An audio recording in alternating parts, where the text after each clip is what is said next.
a performance that's captivated generations is back on tour and will be in Atlanta this weekend. Earlier, I spoke with some stars of Trans-Siberian Orchestra to learn more about this year's tour, celebrating some major milestones. They're fun. So good to see you both. It's such an honor to talk to you each year as you gear up for this groundbreaking tour. It is every year. Kayla, I want to start with you. The Ghosts of Christmas Eve. It's around the nation right now. Can you give our viewers a sneak peek at what they'll be seeing at this year's show? I can't give you a sneak peek. No, we can't give it away. I can give you a couple little hints. We're bringing back the Ghost of Christmas Eve, as you said, which is one of Paul O'Neill's most cherished stories in a trilogy. And it's also the 25th anniversary of our Beethoven's Last Night album. And this year, we will be playing some material from that record for the first time ever on a winter tour, which is super exciting. Sure. Al and I traveled the world touring that record, and we played Beethoven's, music in Beethoven's hometown, and it was received very well. So we want to bring that back to you guys, first time ever. It's spectacular. The show is spectacular. For people who don't know, tell everyone what's different about a Trans-Siberian Orchestra show compared to, say, your average old rock show. Everything. I mean, if you look behind us, this is some of the footage from last year. This year we've been touring, and it's twice as big. I mean, the audiences are going nuts over it. Said, how did you guys make it bigger? How did you guys make it better? Because we work on the show starting January 15th or 16th, planning musically what's going to change, production, how's that going to look? What can we do that we haven't done in previous years? We have the best department heads, crew chiefs, the best crew on the planet who love this as much as Kayla and I do, who want to just do better work each and every year, because we owe it to your community.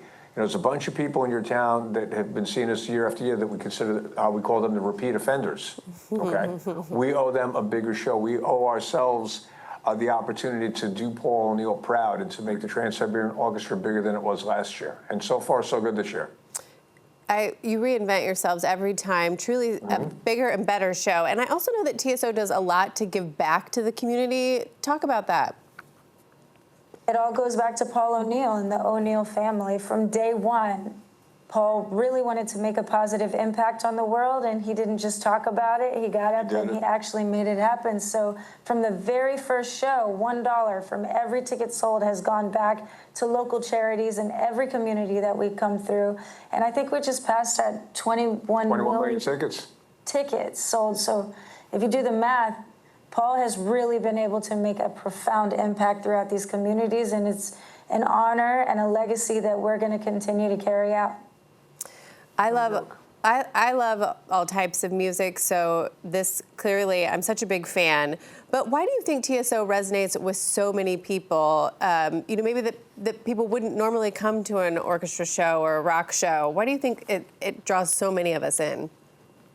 Well, I think if you start with the production, when you see something like that, nobody's really ever seen pyro being choreographed to a Beethoven symphony ever. Again, going back to paying respect to our crew and our crew chiefs, amazing work that they do. We play music from every genre that there is. So you have the Beethoven's Fifth Symphony followed by good old-fashioned American rock and roll, R&B, a chorale piece. It's all over the place musically because it's basically a soundtrack underscoring Paul O'Neill's story. Now, I think over the years that Kayla and I have been doing this, what happens is that people, when they understand the characters in the story, when they listen to the lyrics of the song, and when they have listened to the poetry being recited by our narrator, they realize, wait a minute, I understand this story. This could be about my life. And I think that they've embraced this story as almost like an escapism, that you're not alone in whatever sentiment you're feeling during the holiday season. And as we wrap it up, I just want to let people know that you're not alone. We're out to celebrate the smiles, the jubilance, and some of the heartbreak that occurs. But, we're all in it together. We are all in it together. We're better together. You're going to be in Atlanta this month in December. How can we get tickets and find out more information? You can go to tsotickets.com or trans-siberian.com. Thanks so much, guys, for sharing your gifts with all of us. We really appreciate it. All right. Thank you. See you soon. You're not alone. I love that. Trans-Siberian Orchestra is performing at Gas South Arena in Duluth on Sunday, December 14th at 2:30, and then another show at 7:30 that evening. You can get tickets at tsotickets.com.